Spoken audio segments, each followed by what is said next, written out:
Sao xi nhan bên phải mà chỉ đi sang trái? Cho tôi xem giấy tờ và đưa xe vào lề. Tại đường đông quá anh ơi, thế nên em hơi nhầm tí. Người yêu em cũng công an, bỏ qua cho em lần này. Người nào mắc lỗi giao thông cũng lấy thân quen làm cớ. Người yêu chị cũng công an, vẫn theo quy định mà làm.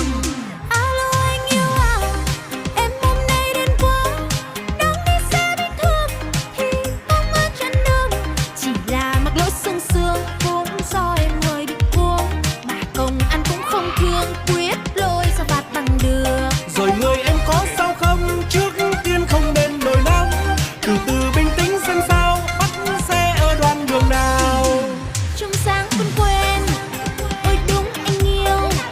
May quá thì thôi. Em đi ra đi, anh đang làm việc.